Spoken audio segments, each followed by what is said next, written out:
पहली और प्रमुख खबर आसियान समिट की, जहां मलेशिया की राजधानी कुआलालंपुर में आज से 2 दिवसीय आसियान शिखर सम्मेलन का आगाज हो गया है, जिसकी थीम है इनक्यूबर्सिटी एंड सस्टेनेबिलिटी। और खास बात यह है कि भारत आसियान समिट में प्रधानमंत्री नरेंद्र मोदी वर्चुअल माध्यम से जुड़ेंगे और भारत की तरफ से इस समिट में विदेश मंत्री डॉक्टर एस जयशंकर भी हिस्सा ले रहे हैं। मलेशिया में आयोजित शिखर सम्मेलन में भाग लेने के लिए अमेरिकी राष्ट्रपति डोनाल्ड ट्रंप भी मलेशिया पहुंच चुके हैं। साथ ही आपको यह भी बता दें कि आसियान दक्षिण पूर्व एशिया के 10 देशों का मंच था, जिसमें अब 11वें देश के रूप में तिमोर लेस्ते भी शामिल हो चुका है। और इस शिखर सम्मेलन में व्यापार, सुरक्षा, शिक्षा और संस्कृति जैसे तमाम मुद्दों पर बातचीत होगी। करेंगे चर्चा और जानेंगे लेटेस्ट अपडेट अपने संवाददाताओं से। उससे पहले आपको दिखाते हैं इससे जुड़ी हुई बड़ी खबर, जहां कंबोडिया और थाईलैंड में अब सीज फायर पर हस्ताक्षर हो चुके हैं।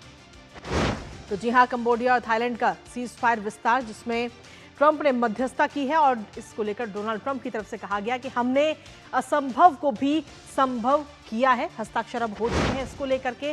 साथ ही मंदिर को लेकर ये पूरा दोनों देशों के बीच में विवाद हुआ था। 5 दिनों तक काफी ये संघर्ष भी हम सभी ने देखा और इस संघर्ष में 48 की मौत हुई, सैकड़ों लोग इसमें घायल हुए थे। लेकिन अब फिलहाल सीज फायर पर हस्ताक्षर हो चुके हैं, जिसको लेकर डोनाल्ड ट्रंप ने कहा है कि असंभव को भी संभव हमने कर दिखाया है। ये बात डोनाल्ड ट्रंप की तरफ से कही गई है। तो सबसे बड़ी खबर आप तक पहुंचा रहे, जहां कंबोडिया थाईलैंड का सीज फायर विस्तार। लेकिन इसके साथ ही मलेशिया में जो आसियान समिट है उसके बारे में अगर हम देखें तो राजधानी कुआलालंपुर में ये समिट जारी है। आज ये शुरू हुआ है ये समिट, और इस समिट में अलग अलग देशों के नेता इसमें हिस्सा लेते हुए नजर आ रहे हैं।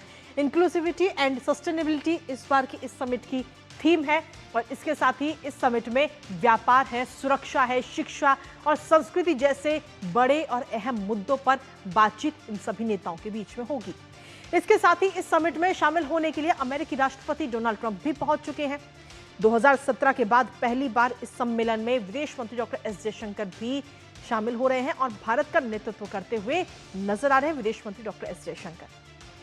इसके साथ ही आपको बता दें कि प्रधानमंत्री नरेंद्र मोदी भी वर्चुअली इस कार्यक्रम में भारत आसियान समिट में शामिल होते हुए नजर आएंगे, उसको संबोधित भी करेंगे। और साथ ही इस समिट में विजन 2045 को अपनाया जाएगा। 2045 के विजन को इसमें अपनाया जाएगा। यानी कि कुल मिलाकर अगर हम देखें तो कई सारे अहम मुद्दे हैं जिनको लेकर इस बार इस समिट में चर्चा होनी है। लेकिन अगर भारत आसियान समिट की अगर हम बात करें तो वो अपने आप में कितना महत्वपूर्ण है वो भी जानना बहुत जरूरी है। भारत आसियान की अगर हम बात करें तो साझेदारी की नई ऊंचाइयां हैं। व्यापार और निवेश के हिसाब से आसियान भारत का चौथा सबसे बड़ा व्यापारिक समझौता, और साथ ही 2022-23 में $122 अरब का व्यापार हुआ था दोनों के बीच में। भारतीय कंपनियों ने ऊर्जा, खनन, फार्मा क्षेत्रों में भी अपना निवेश बढ़ाया। तो ये तो बात रही व्यापार और निवेश की। लेकिन इसके साथ ही आपको बता दें कि भारत म्यांमार थाईलैंड की अगर हम बात करें, कनेक्टिविटी की बात करें, तो Bharat Myanmar Thailand highway, Kaladan जैसे प्रोजेक्ट भी कारगर साबित हुए हैं। व्यापार और जो आवाजाही है वो भी काफी आसान होती हुई बीते कुछ सालों में नजर आई है। सिंगापुर, मलेशिया के साथ भारत भी लगातार काम कर रहा है और खास तौर पर डिजिटल की जिस तरीके से हम बात करते हैं, डिजिटल तकनीक जैसे सेमीकंडक्टर पर भी सीधे तौर पर फोकस है। तो ये तो बात रही कनेक्टिविटी की। लेकिन अब बात सुरक्षा और सहयोग की, क्योंकि सुरक्षा सहयोग की अगर हम बात करें तो 2023 में भारत आसियान का पहला संयुक्त नौसैनिक अभ्यास हुआ। और इस अभ्यास की अगर हम बात करें तो समुद्री सुरक्षा, आपदा प्रबंधन और क्वाड सहयोग इस दौरान नजर आए और भारत को भरोसेमंद कहीं ना कहीं ये साझेदार बनाते हुए नजर आते हैं।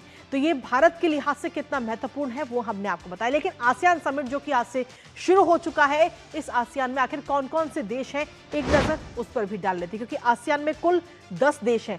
उन 10 देशों की अगर हम बात करें तो ASEAN Brunei, Cambodia, Indonesia, Philippine, Myanmar, Malaysia, Laos, Singapore, Thailand, Vietnam और अब तिमोर लेस्ते भी इसमें अब जुड़ चुका है, वो भी अब शामिल हो चुका है। तिमोर लेस्ते आसियान का 11वां सदस्य देश अब बन चुका है। तो सीधे तौर पर पहले 10 देश थे इसमें और अब 11वां देश भी इसमें शामिल हो चुका है। तिमोर लेस्ते को इसमें अब शामिल किया गया है। हमारे साथ हमारी सहयोगी जेसिका इस वक्त जुड़ रही है, सीधा उनका रुख करेंगे ताजा अपडेट के लिए।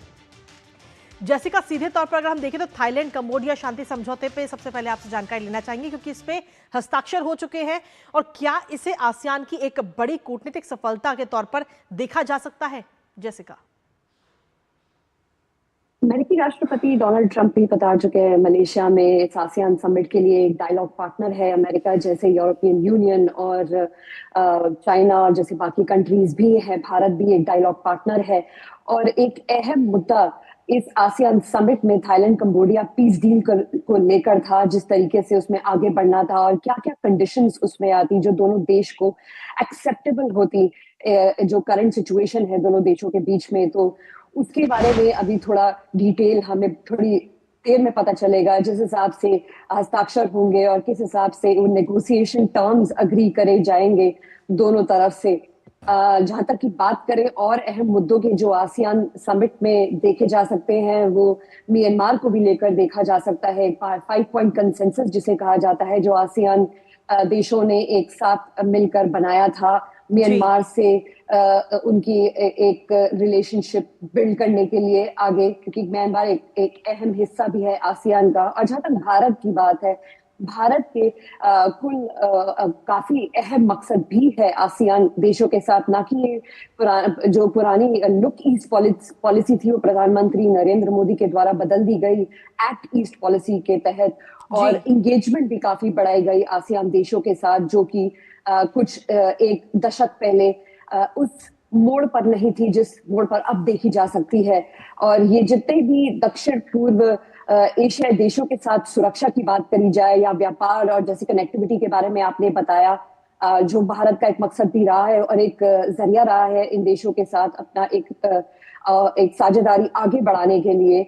और आप देखेंगे भारत ने ये भी एक महत्वपूर्ण बात रखी है आसियान समिट में, ना कि पहली बार पर कई बार, कि क्षेत्रों में शांति और स्थिरता की काफी जरूरत है।